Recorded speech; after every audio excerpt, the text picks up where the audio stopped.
Okay, thank you everybody for joining. Today I'm going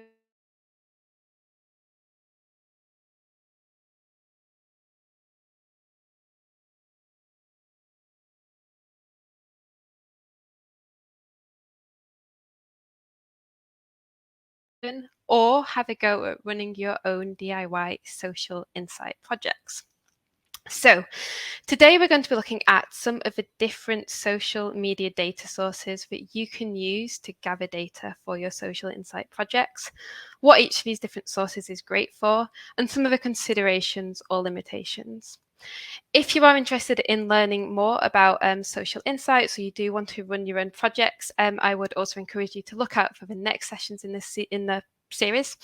So we're going to be covering in future sessions when to choose social insights over other methods, how to build a killer social listening query, how to analyze and interpret social media data.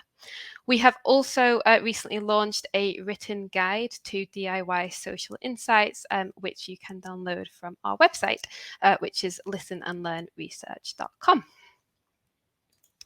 So last month we covered the different types of briefs that might benefit from a social insight approach. Today we're going to be looking at the different social data sources which you can use for your social insight projects and things to think about when designing a social insight project. So to really understand people and to get the most out of social insight, we do need to think beyond the obvious platforms. It's not just Twitter or even Instagram or TikTok. It's not just about platforms that offer analytics options. We need to think broader than that, because if we don't, we're missing out on valuable data and experiences which people are sharing online. So for any given social insight project, it's about thinking about which platforms best suit your project needs and will give you the most relevant and useful data. So before I get into the specific platforms and some of the things to think about, there are some general factors that you might want to keep in mind when first starting to design a social insight projects. And these are all based around, why do people use different platforms? Because obviously many people will use a mixture of different social media platforms for different reasons. And so we need to reflect that in the mix of platforms that we include in our research design. So there's a few different things to think about. First is, why do people post online? So in our work, we typically see that people will post online to share their experiences and opinions, to ask questions, or to give advice. And so their platform choice will often be based on what suits them and their needs best. And obviously, a benefit of social data and social insight is that not only can we see what people are posting, but that gives us an idea of how people who aren't posting are actually being influenced and the type of information which they're being exposed to. So, as well as reason for posting, there are other things which you might consider, like the different levels of publicity versus privacy that different platforms offer.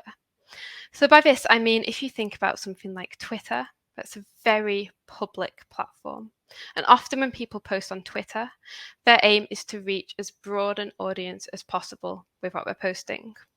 Compare that to something like Facebook, which tends to be a much more private affair, where people share details about their everyday lives with a much more curated audience. Or somewhere in between, we have online forums, and these tend to be quite public. But because people are sharing under anonymous usernames most of the time, people feel much more willing to talk about sensitive or private information. So it's worth thinking about, what sort of information are you trying to gather? Similarly, people might choose to use different platforms based on their specific interests and what they're interested in talking about. So that might be different hobbies, it might be their job, it might be topics like finance or health conditions. So people will often look for a social community related to their interest, and this can manifest in one of two ways. It might be that people look for a specialist online forum or social media site. So for example, if somebody was just been diagnosed with lupus and they were interested in finding out more about that, they might go to a forum like Health Unlocked and go to the lupus specific section of that website. On the other hand, they might go to a more general interest platform like Twitter and find a sub-community within Twitter. So for example, hashtag lupus might find the information they need. So it's about including a mixture of those specialist forums and, where relevant, information from more general interest platforms. People might also choose to use different platforms based on the format of their posts. So the kind of nature of Twitter posts, short, 240 characters, means that it's perfect for people to share quick updates and opinions and news. On online forums, people are more likely to share much more detailed questions and experiences, often kind of seek advice from each other. Something like Instagram, obviously much better suited to visual life updates. And finally, it's worth thinking about location and language, particularly kind of in the research design. If you're interested in specific markets or languages, that is going to impact the type of platforms which you want to look at. So a few examples, Reddit tends to be much more English language focused. Twitter is a global platform, but there's certain markets where it's used a lot more than others. It's used a lot more in the UK than it is in France, for example. In some markets, like China, the social media ecosystem is actually completely different to what we might be kind of familiar to thinking about in the West. So in China, people are more likely to be using Sina Weibo or Tencent QQ, for example.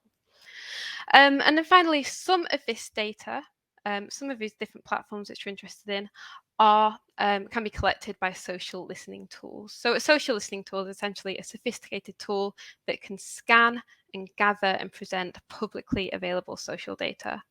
But this data, not all data is available on social listening tools. Sometimes you have to gather that data manually scrape it from different websites. And that's something which I'll be kind of touching upon as we go through some of the most common platforms and sites which we use in our social insight projects. So today, I'm going to be talking you through some of the different social media platforms that we most commonly include in our social insight projects. I'm going to be talking you through use cases, considerations, and limitations for each one. So you can see on screen here some of the platforms I'm going to be talking about. And this is by no means exhaustive. The social media landscape is so vast that we don't have time to go through everything today. Other key sites might include LinkedIn, YouTube, Snapchat, Tumblr, local market sites like the ones I mentioned in China. You might even look at news sites and blogs. And this landscape as well, it's evolving constantly. A couple of years ago, we probably wouldn't have had TikTok on this slide. So this is a snapshot of where we're at right now. So to start off with, I'm going to talk about Twitter. So Twitter, obviously text-based interactions for the most part, the odd image, meme, video, but Twitter tends to be short, 240 character posts. So we use Twitter in, I'd say, pretty much all of the social insight projects which we do. There's conversation about pretty much everything that you can think of. But because of the nature of Twitter, the 240 character posts, it's suited to quick updates, to news, to comments about things which are happening right now. So Twitter is constantly evolving and it's very kind of up to the minute in terms of what's being shared. So it's great for getting a pulse on what the public think about a topic, or for identifying developing trends. And also, if we look at historical data, seeing how those trends have sort of grown and shifted over time. Because people are sharing posts on Twitter kind of in the moment, they're kind of thinking something quite often, it means it can be a really great way for understanding emotions and customer experiences as they actually happen. So not the more post-rationalized view, which we might get from, say, a consumer survey. Twitter does get a lot of slack People can sometimes think of Twitter as being quite polarized, quite political, quite argumentative. But actually, that's just one side of it. On Twitter, we do see a lot of everyday connections, interactions, stories being told as well. And there's very engaged sub-communities on Twitter. So football, gaming, music. There's sub-communities around specific occupations like nursing, librarians. There's lots of activism and advocacy work happening on Twitter around specific health conditions and for marginalised groups. And Twitter is also obviously an established customer service channel. So if we look at the types of comments which are coming into brands on Twitter, that can help us to understand the issues that customers are experiencing in real time and how that's making them feel. Not only can you do this for your own brand, but you can also do it for competitor brands and see what's going on with them. Sometimes we can even observe how competitors are actually responding to customer service complaints and learn from that. And then the final kind of benefit of Twitter for social insight is it's one of the easiest platforms for gathering demographic information on people that are posting. So if you use a tool like Audience, or there's kind of various other ones out there, it's quite easy to actually see how demographically the conversation splits out. There are some limitations for Twitter. So again, because of the nature of Twitter, because it is shorter posts, it's not so good if you're looking for more in-depth posts. You do tend to see less detail on Twitter than compared to other sources like online forums or Reddit. And it can be harder to tell the context from these shorter posts. And we do tend to spend more time with Twitter actually going back into Twitter threads and trying to figure out what's actually going on. Linked to this, there does tend to be a lot of noise on Twitter because there's so much information kind of constantly being posted. There is a challenge of actually cutting through this and finding what's relevant. So having a good social listening query can help with this. And there's certain tricks which you can employ at the data cleaning stage as well. And we will be covering this in later sessions. The Twitter audience is also something to keep in mind. So it tends to skew kind of under 50, over 25. There is a male skew. And whilst Twitter is global, so the biggest markets are the US, India, Japan, Brazil, and the UK. Other markets are less represented, so it's always worth checking feasibility before starting out a project. Are people in your location, in the language which you're interested in, actually talking about your topic on Twitter? So the next platform I'm going to talk about is Instagram. So Instagram is obviously a visual platform. Because of the nature of this, it means that Instagram favors and is better for exploring certain categories and subjects. So there is less talk about finance on Instagram, not a particularly visual category, but there is lots of talk about beauty and home, food, travel, fashion, family. And because it's visual, Instagram is actually great for giving us a view, a lens into people's daily lives. It can help us to understand people's daily routines and help us to understand how different products and services are actually being used. Instagram does tend to be very influential on purchase behavior, along with other visual and video platforms. So it's also really useful if we want to understand how people are being influenced online. Because Instagram data is visual, it does tend to be kind of much richer content than you might get through text, which is kind of more one-dimensional. Because with visual data, there's a lot more to parse, to take from the data. So there's what we can observe, I guess, for factual objects, people, locations in a post, but there's also what we can infer. So what can we infer about mood, what someone's intention for posting? And that could come from a mixture of, content, the types of colors that are being used, the caption. With Instagram, with visual social media data, you can also apply semiotic thinking and start to identify different codes which are prevalent in certain categories or sectors. And you can start to build an idea of what's Instagrammable about your specific brand or product. The Instagram audience does skew younger, so there's a lot of millennials and Gen Z on Instagram. It's a fairly even gender split, which did surprise me. Actually, I thought it'd be more of a female skew, but it's fairly even in terms of gender.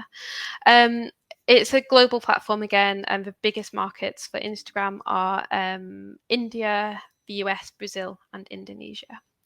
There are some limitations of Instagram, and they kind of mostly link to actually accessing the data. So access to historical Instagram data is much harder to get hold of through social listening platforms than is the case for things like Twitter or Reddit.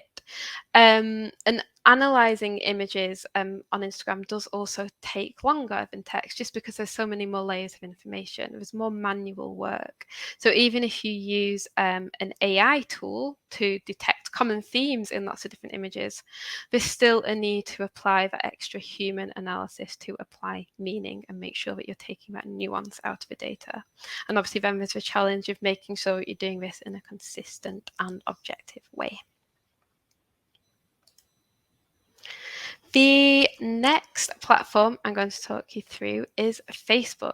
So when we think about Facebook, we probably think of it as a way in which people keep up to date with friends, family, local communities.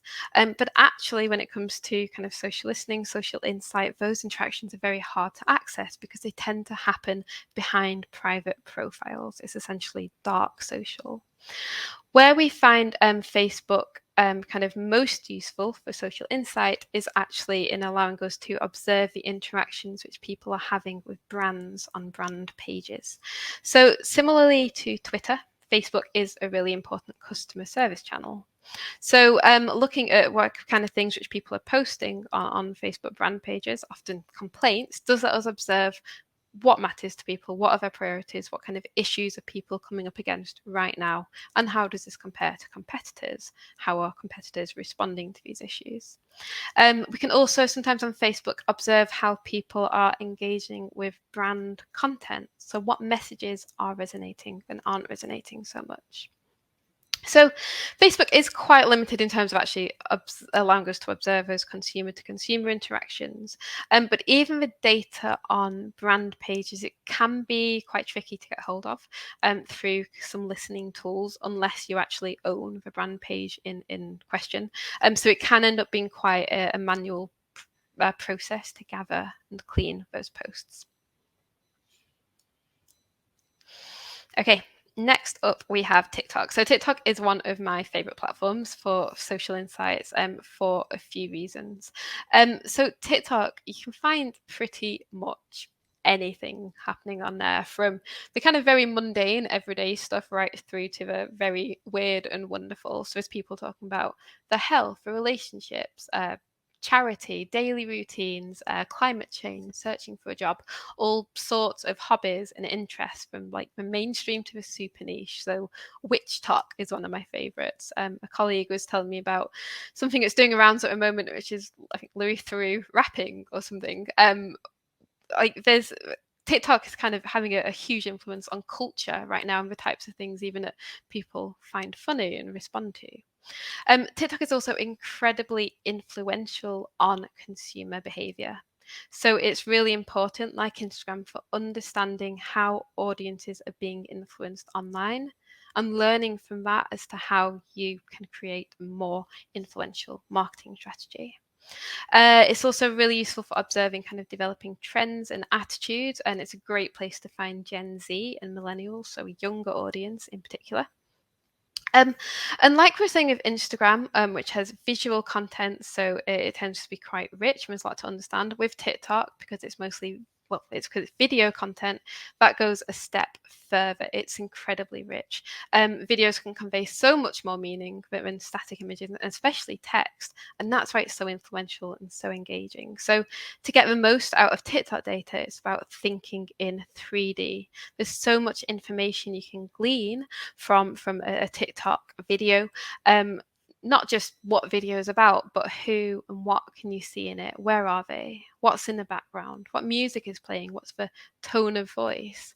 How do the sound and the image work together to create a specific mood? What effects have they used, and what impact does that have? There are some limitations to TikTok. So actually the tools for gathering TikTok data based on kind of particular hashtags are getting a lot better. There's some really exciting new vendors in the space. But when it comes to the analysis of TikTok videos, manual does still seem to be the way to go. Is to make sure that you're picking up on those nuances and all those different layers of meaning. But this can be very time consuming.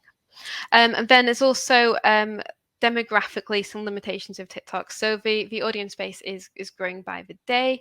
It is getting older, but there's still relatively low numbers of people aged 55 plus, for example. So if that's an audience you're interested in, TikTok might not be the most useful platform for your project. Okay, and next up we have Reddit. So Reddit, I think Reddit is a place where people most often go to actually seek advice. So it's great for finding out what information and what concerns people have around a huge range of topics. So topics which are big on Reddit in particular include gaming, sports, TV, travel, health and fitness, and fashion. But there's also a lot of people talking about their daily lives and what's going on in their relationships and their health. So there's a lot of serious stuff on Reddit, but there's definitely a kind of a playful sensibility on Reddit. So some of the most popular subreddits, so different threads on Reddit, include TIFU, which stands for Today I Effed Up, or AITA, which stands for Am I the Asshole? And in these different subreddits, people essentially are sharing stories of things that have gone wrong in their daily lives. But then the Reddit community is weighing in with advice and reassurances and comments and opinions to help that person out. So on Reddit, we do tend to see much longer posts than we'd get on Twitter, so we can get a lot more detail and context. And on Reddit, most of the posts are kind of submitted under usernames, which make the poster anonymous. So we do see that people are willing to share much more personal, raw, and sensitive posts around some of the topics. It is really easy to pick up data from Reddit using social listening tools. It's sometimes more tricky to actually attribute posts to a specific country. And with Reddit, one of the big limitations is that it's actually very skewed in terms of the countries that use it. So it's very like large majority Western English speaking. I think US, UK, Canada, and Australia are the biggest countries that use Reddit. There's also a strong male skew in terms of a Reddit user base. So if you need a more representative sample, you might want to use it in conjunction with other sources. Okay, so we've done Twitter, Instagram, Facebook, TikTok, Reddit. Next up, we have Pinterest, online forums, reviews, and search data. So Pinterest it seems to be talked about less when it comes to social insight and social listening, which is a shame because it's actually super interesting as a platform. And this is because for a lot of people, Pinterest is where purchase journeys start. People come to Pinterest for inspiration, and that might be around how to decorate a new room or what to wear or health and beauty tips or different recipes or wedding planning. But actually, Pinterest then is really useful for helping us to understand what information are people accessing and how are people being influenced in those early stages of a purchase journey. And if we understand that, if we understand what's inspiring people right now, that means that we can start to predict what people might be doing or buying in the future. And then Pinterest gets really interesting when we start to compare what information brands are posting with what information people are actually pinning or saving. Because often there's a disconnect between what brands think people want and what they're posting and the information which people are actually engaging with and saving. And understanding that disconnect can obviously help brands to make sure that they're developing more relevant marketing, which is actually more in line with what people are interested in. In terms of limitations on Pinterest, it is a bit of a female skew, so it's worth keeping in mind. And many of the posts on Pinterest don't actually have captions, so it can be hard for us to understand sometimes why someone is posting or pinning a specific thing, and it's hard for us to understand what they actually then go on to do afterwards. So, what products do they actually buy? From where. So Pinterest tends to work best when it's used in conjunction with other platforms or with primary research to help us understand its place in a consumer purchase journey. Next up, we have online forums. So online forums covers hundreds, if not thousands, of different websites. These range from kind of very mainstream to very niche interest forums. I was looking at an electricians forum recently, which is one of the much smaller ones. So if you're using online forums as a data source, it's all about finding the ones where people talk about the topics that you're interested in. If you're interested in older people, you might go to Gransnet. If you're interested in a specific health condition, you might go to Health Unlocked.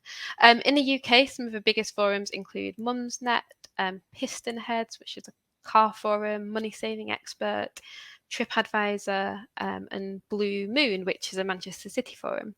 And in theory, each of these forums are set up around a specific topic like parenting, cars, finances, travel.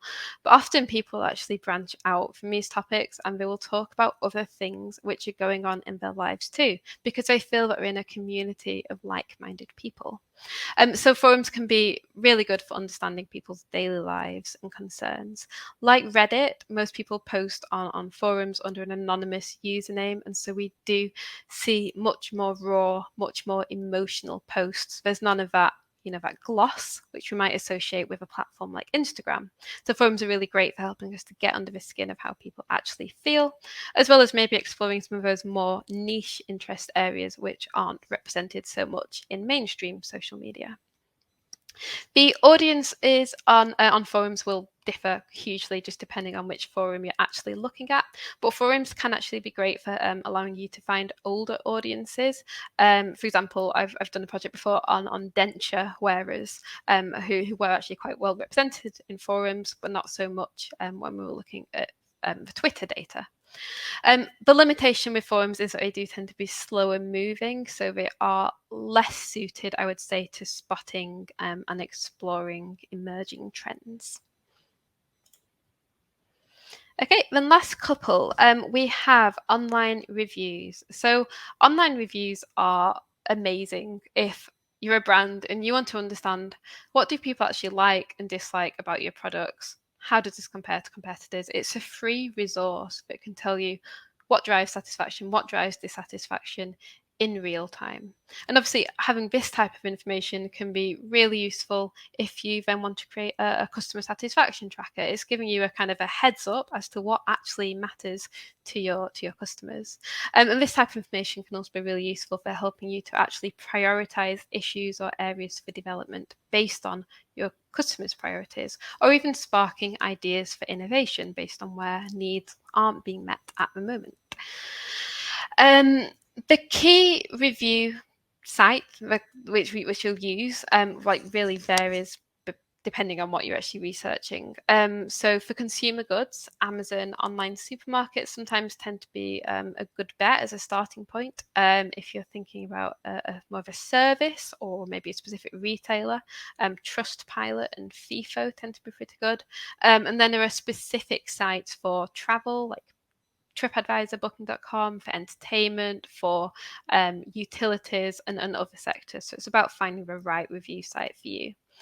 Some limitations with looking at online reviews. There is a big problem with fake reviews on some platforms more than others. So there's a challenge around identifying those. There's kind of various different strategies you can develop, like is the review posted by a verified buyer? If a load of reviews have suddenly been posted all on one day, sometimes that's a little bit suspicious. Sometimes it's worth kind of not just looking at the extreme reviews, the 5s and the 1s, but looking at what's going on in between as well. Reviews can also be particularly powerful when they're analysed alongside other data sources that give us a broader idea of kind of what consumer needs are and how products are fitting into their lives. It can also be hard to identify specific audiences or demographics in reviews unless people are specifically mentioning that, they're a 30-year-old female, then it can be quite tricky to tell. So sometimes it's worth kind of using reviews to get an idea of what the issues are which customers are experiencing. And then if you need that demographic view, you can use a survey to kind of further validate and give you those extra data splits. Then the final area I'm going to talk you through is online search, so mostly Google search. So obviously Google search, not strictly social media data, but search data is basically another way of using publicly available online data to understand people better. So if you think about Google, at a basic level, what people are doing on Google is typing in questions that they want to know the answers to. So for brands, this is really useful information because it allows them to identify what their customers' information needs actually are. What are their concerns and what are their broader interests? And understanding this can help brands respond accordingly. Search data can also be great for giving us a kind of initial idea of what the language is which consumers use to talk about a particular topic and how they articulate it. And obviously, if we understand that, we can mimic that language in marketing or in primary research. So there's loads of tools available for you to analyze search data. Google Trends, Answer the Public, SEO tools like SERPstat.